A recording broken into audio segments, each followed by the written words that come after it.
lindo. O sea, es así. En la previa cinéfila es. ¿Qué haces?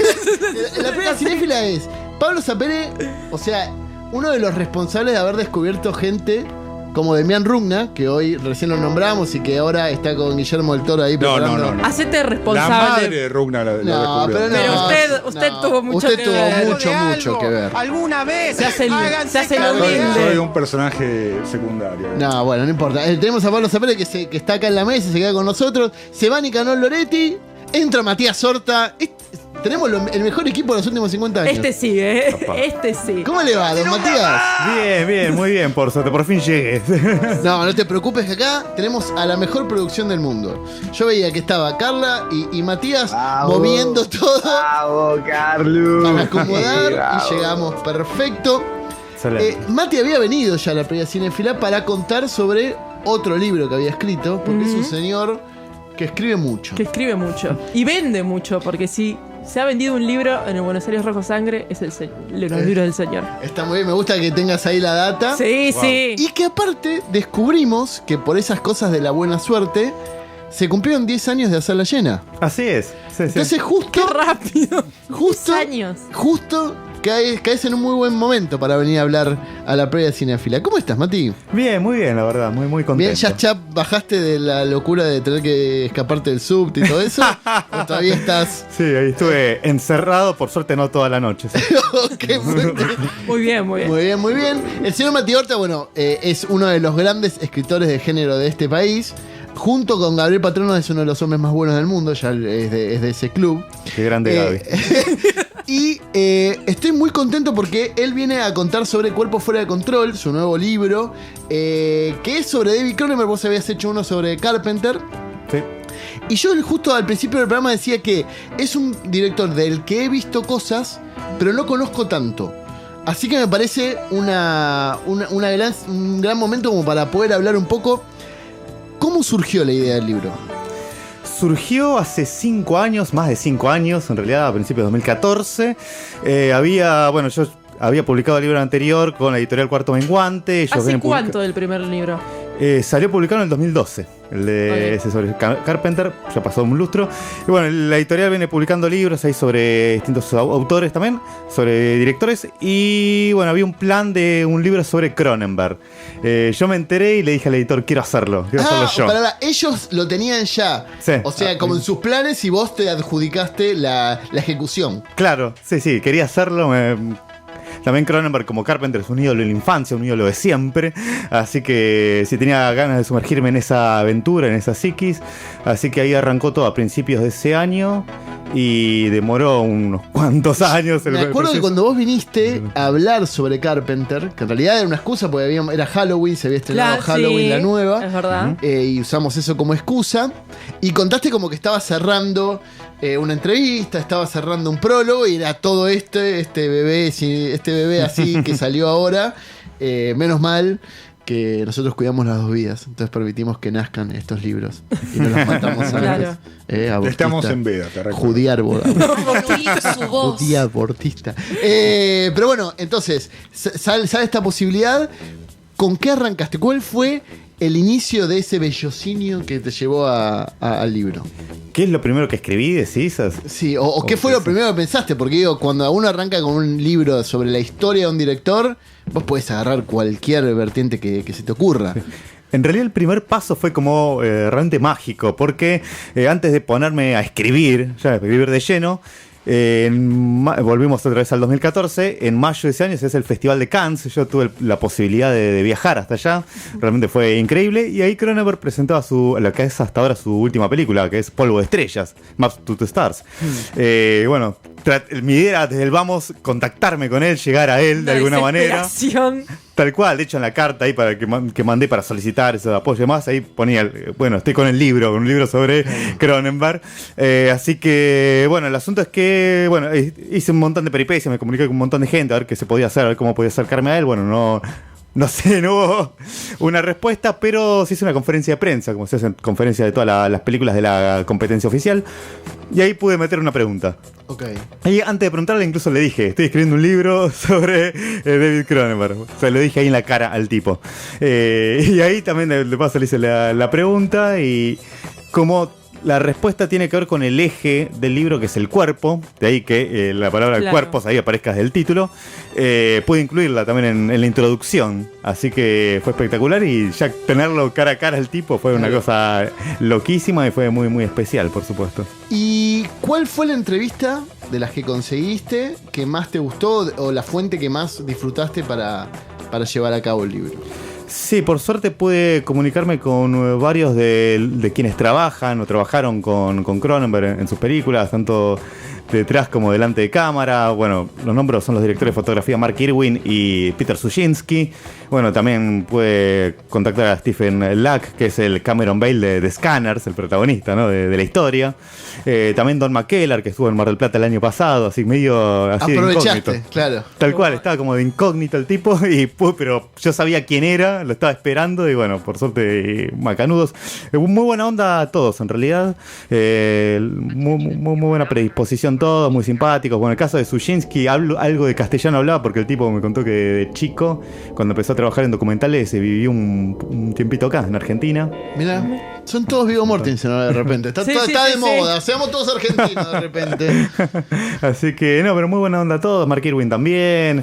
Lack, copadísimos del Vamos. No, la verdad que muy buena onda, sí. Sobre todo estos tipos que podés contactarlos más directamente. Claro. Estaba bueno, que no tenés que pasar por agente, ni por secretaria, ni por nada. Ok. ¿Y la estructura del libro es similar a la de Carpenter? Digo, es indagar un poco en la historia de Cronenberg. ¿Cómo es la estructura del libro? Sí, la estructura es similar, pero se justifica mucho más este tipo de progresión, así de ir capítulo a capítulo por película. Okay. Porque como el eje es el cuerpo, la idea es justamente agarrar el cuerpo, pero con sus transformaciones, con su finitud, con sus complejidades. Y lo que hice al principio de todo, no sé, como me traté de investigar mucho, hacer algo todavía mucho más detallado que con el libro anterior, y por eso también me fijé otras fuentes que no necesariamente tenían que ver con ver todas sus películas de nuevo, que es algo que hice también, que vi muchas veces todas sus películas. Quedaste que me abre la cabeza, ¿no? Sí, pero lo vale, pero realmente lo valió. Y en un momento también empecé a fijarme otras cosas, por ejemplo el tema de la fascinación por los lepidópteros que tenía Cronenberg de por sí de chico. ¿Qué es un lepidóptero? Son los que son las familias de las mariposas, las polillas, las moscas. Las moscas. No, pensalo. Déjame que lo estoy peleando. No sé, a mí me dice el lepidóptero y pienso en algo. ¿Cómo no sabes qué es un lepidóptero? Un medio de transporte. Parecía un helicóptero. Nunca subestimes la imaginación de Sapere. Es cierto, tenés razón. Podría haber sido, ¿no? Y así que por eso fue en parte como volver en mi caso, a biología de segundo año, una cosa así, donde hablabas de los insectos, sus fases y demás. Y empecé a investigar sobre la metamorfosis y las fases de los insectos, cómo se van transformando las orugas, y por eso lo pensé como una metamorfosis, toda la estructura. Por eso, de hecho, la estructura es así: fase tal película, fase y así. Todo por fases. Claro, de transformación. Claro, fase tal, 2 puntos, la mosca, fase y así. Todo.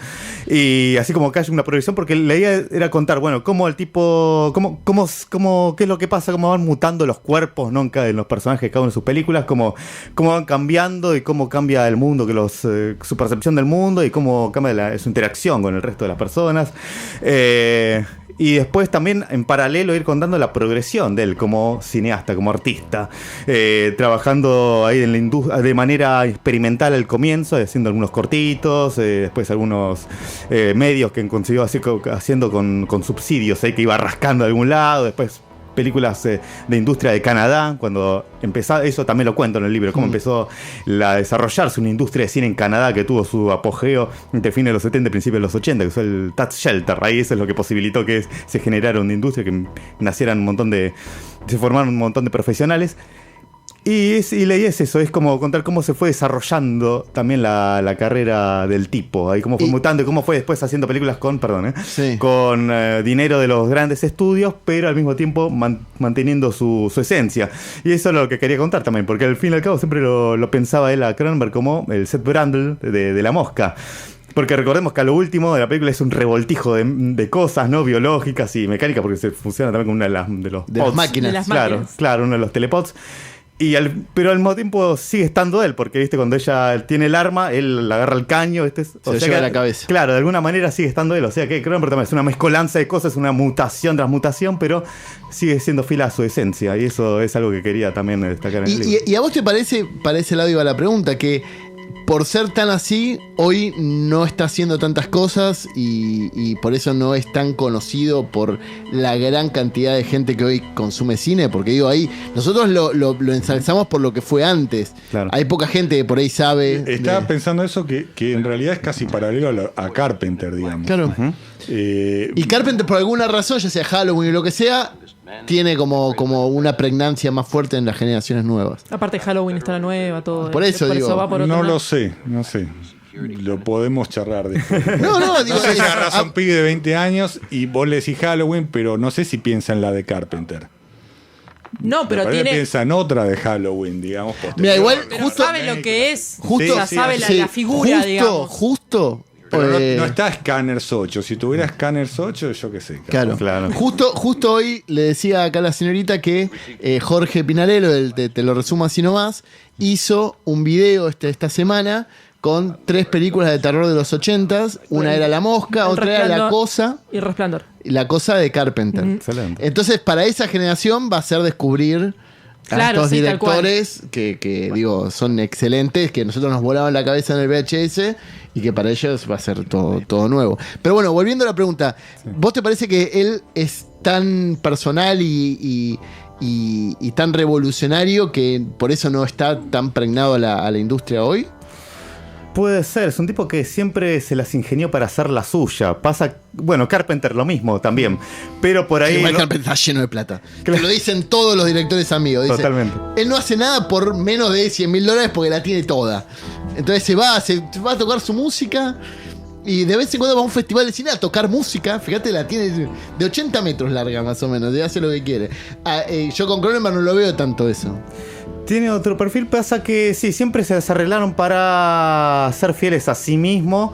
Pasa que también ellos cuando tuvieron su apogeo, podemos nombrar fines de los 70, la década del 80, también coincidió con un contexto, ¿no? Que por ahí permitía por ahí ese tipo de visiones y que además tuvieran una llegada a nivel industrial, y por eso ese tipo de películas, ¿no? Que había gente que ponía plata, ¿no? Para cosas más extravagantes y que podía de autor. Claro, que podía irles bien o no después, ¿no? Porque recordemos que La Cosa, volviendo ya yendo para Carpenter, no le fue bien cuando salió, pero hubo gente que apostó a eso.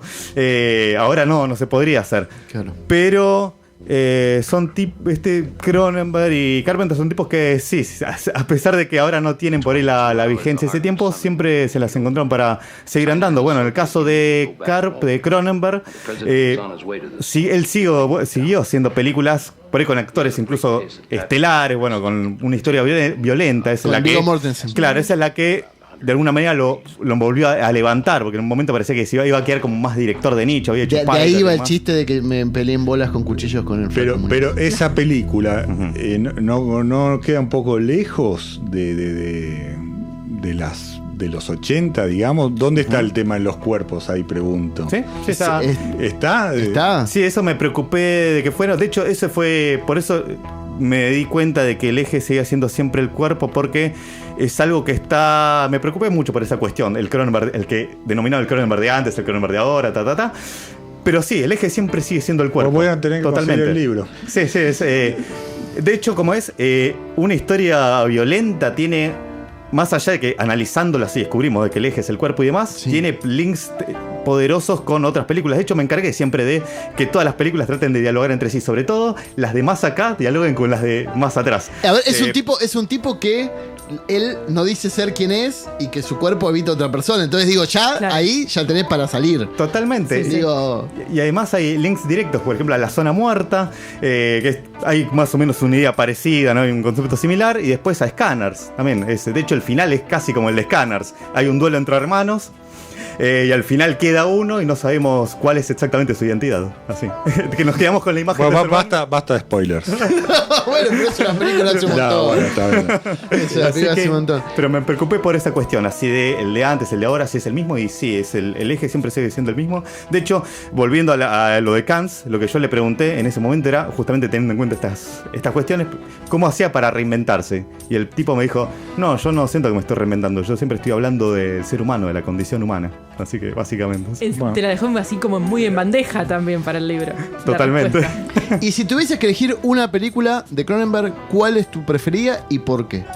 Esa es la clase de preguntas que me matan. Y bueno, pero es así. Te la van a hacer 40 veces. así Claro, que prepárate. Prepárate. Para que siempre sea la misma, así como para siempre tener la misma. En estos casos siempre elijo por ahí un puñado de 5 o de 3. No sé, siempre la que me viene a la mente es La Mosca, porque es la película con la que empecé a conocer a Cronenberg. Así, es la primera que recuerdo haber visto. De hecho, puedo contarlo brevemente. Esto es medio como Roma, pero divertido es esto. Porque yo sabía la película cuando era muy, muy chiquita, tenía, no sé, 5 o 6, y había la propaganda que decía La Mosca, que se veía una cosa ahí, no sé, caminando por el techo. Y después me acuerdo que en el año 89 eran los tiempos de la crisis energética, no sé si recordarán, Sí, así sí. que en determinado momento no había más energía, no sé, hasta determinada hora. Cortes programados. Sí, hermoso. sí. Los cortes programados. Con unas comillas gigantes, que sí, perdón. Bueno, todo bien. Y en ese momento, bueno, yo era muy chiquito, tenía 8 años, estaba al cuidado de unas señoras, le decíamos la doña, Josefina se llamaba. Y bueno, ella en la familia tenían videocasetera, cosa que yo no tuve hasta 2 años después. Y siempre me contaba lo que veía la noche anterior. Un día me contó que vio La Mosca. Y le pregunté, debe ser muy de terror o algo así. Le habré preguntado, no me acuerdo. Me dijo, sí, pero al final se pega un tiro con la escopeta. Ah, te cagó el final. Bruce Willis está muerto, dale. No, pero no me importó, en ese momento no me importaba tanto esas cuestiones. Y es más, acá está la cuestión. Me quedé pensando, porque yo ya veía películas de monstruos en ese tiempo y generalmente el monstruo va a matarte, no se detiene a matarse. Y ahí eso me quedó pensando y pensé y me dije, no me habrá contado mal, no se lo habrá confundido de película, no sé, o no sé. Y después, bueno, un año siguiente sí, vi la película por televisión. Y ahí, bueno, no se mata, no se dispara, él hace que se dispare, pero me di cuenta de cómo venía la mano como para que sucediera esa situación. Y ahí me di cuenta de bueno, desconocía en ese momento el concepto de complejidad, pero me di cuenta de que no era una película de terror como cualquier otra. Y es genial porque además es una película que no tiene casi muertes, de hecho muere un babuino y muere él. Y así todo me llegaban, porque en ese momento también era chico y juzgaba las películas de terror por la cantidad de muertes. Más gente moría, mejor era, pero... Sí. Y en creo que era la primera vez que me llegaba una película de terror en donde no moría nadie, o casi nadie. Sí, igual es totalmente asquerosa, digo, Sí. Es que visualmente te produce algo, además hipersexual, digo, es como... Que para nosotros cuando la vimos, toda nuestra generación la vio de chico, ¿cómo nos permitían ver eso? Es como... es tremendo. Yo ahora me doy cuenta de grande revisitando esas viejas películas. Hoy, digo, estarían todos con la censura. Pero bueno, el que está diciendo todo esto es el señor Matías Horta. ¿Dónde se puede conseguir tu libro? El libro ya está llegando a librerías. Por suerte lo pueden encontrar en Librofilm, que es la librería de cine por excelencia. Está en Rayo Rojo en Bomb Street. Está en la cadena de librería Hernández, en la boutique. Están en Telequia, en Club del Cómic. También hay hubo una preventa que todavía se extendió un poquito más. También. Así que para saber un poco más, pueden meterse en la fanpage del libro. Que ¿Hay presentación oficial, todo? ¿O directamente lo lanzaste así? Está en trámite una presentación. Muy bien. Sí. De hecho, más de una. Es posible que haya alguna por ahí más entrando a diciembre, puede ser, ¿no, Pablo? Noviembre, me parece. ¿Noviembre, te parece? Sí, no. Yo creo que estoy... Vamos a charlarlo, pero digamos... Noviembre y diciembre, loco, yo No, finales de noviembre. Buenos Aires Rojo Sangre comienza el 23 o no sé qué de noviembre. Ahí está. Termina el 1 de diciembre. Por eso, es noviembre y diciembre. Ahí está. Confiamos en pleno que no va a haber balotaje. Sí, posta. Yo también confío en eso. Sí, yo Si también. siguen tirando estos trolls y mostrando las cartas, esto se te olvida en primera vuelta, papá. Pero sí, noviembre es una buena fecha también para presentarlo. Me encanta.